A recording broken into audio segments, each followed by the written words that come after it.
वकील बहू। जनक पेशे से एक बहुत अच्छी वकील थी, लेकिन कहते हैं ना, बहू कितनी भी बड़ी तोप क्यों ना हो, सास के सामने तो भीगी बिल्ली ही होती है। अरे जनक, क्या बात है? आज रोटी नहीं मिली अभी तक। ये तेरा कोर्ट नहीं है जो आज फैसला ना हुआ तो कल की तारीख मिल जाए। रोटी तो रोज वक्त में चाहिए। हाँ। माँ जी, रोटी तो कब की बन गई। मैंने आपको कहा तो खाना खाने के लिए, आपने शायद सुना नहीं होगा। ओहो, जज नहीं हूं मैं तेरे कोर्ट की, सास हूं सास। कोई दलील फालतू की मत देना यहाँ। बहुत जानती हूं मैं इन वकीलों को। अपनी बात ऊपर रखने के लिए झूठ बोलने में जरा भी नहीं सोचते। तभी वहां जनक के ससुर आ जाते हैं।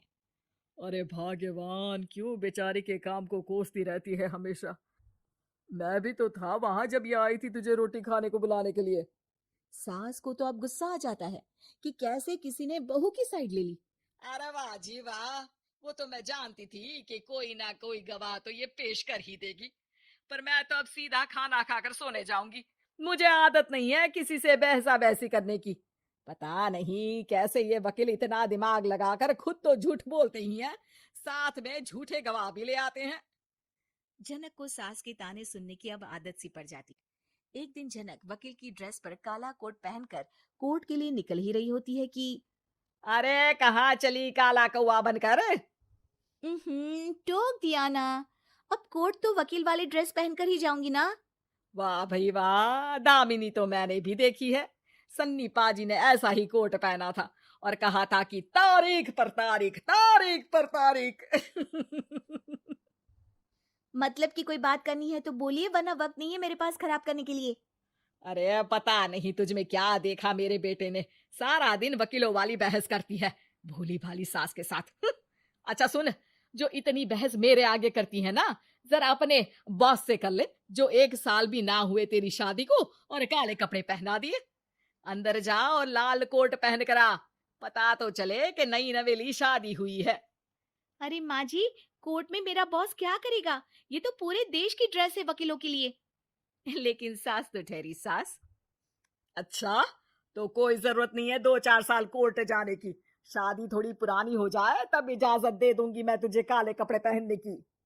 अब क्या था, मन मारकर जनक को लाल रंग का कोट पहनकर कोर्ट जाना पड़ता है। उसकी जाने के बाद आहा, बढ़िया, ये पूरे देश की ड्रेस की बात करने वाली। अरे पहना दिया ना लाल कोट।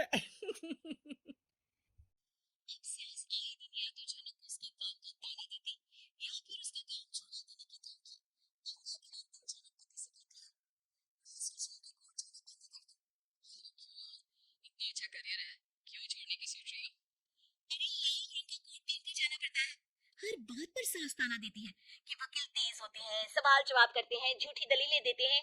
अरे तो ठीक है ना, वो जो कहती है अपनी समझ से कहती है, लेकिन तुमको तो पता है ना कि सच्चाई क्या है। जनक को पति की बात से हौसला मिलता है कि तभी घर पर कुछ लोग आ जाते हैं। अरे आइए आइए पंच साहब, कैसे आना हुआ? अरे भाई साहब, सुना है कि आपकी बहू वकील है। तभी वहां सास आ जाती है।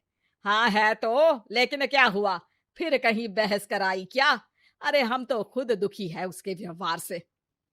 अरे भाभी जी, आपको तो पूरा मोहल्ला जानता है कि आप कितना बोलती है। फिर हम यहाँ बहू रानी की कोई शिकायत नहीं, बल्कि अपनी परेशानी लेकर आए हैं। ससुर जी खुश हो जाते हैं। हाँ हाँ, मैं भी बहू को बुलाता हूँ।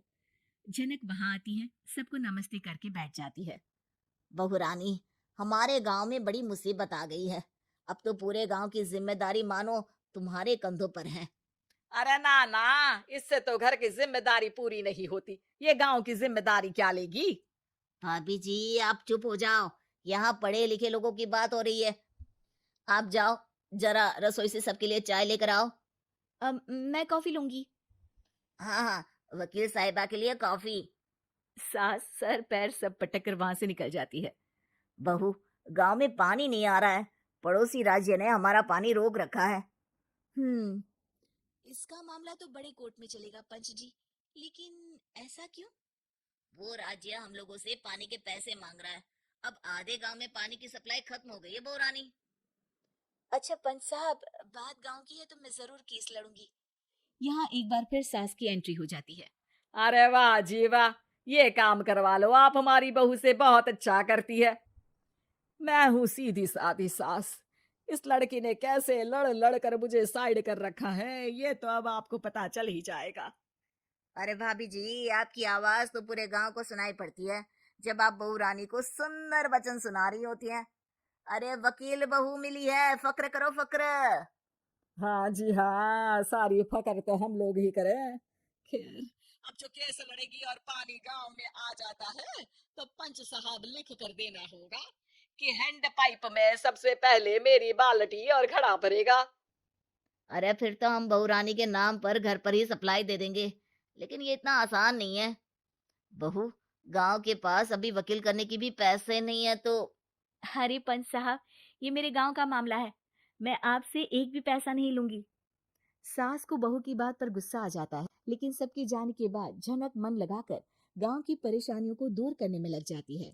और वो दिन भी आता है कि झनक केस जीत जाती है। अरे आज तो प्लम्बर आकर घर तक पाइप लगा गया है। खुश हो जाओ, मेरे कारण तुम लोगों को घर के अंदर ही पानी मिल जाएगा।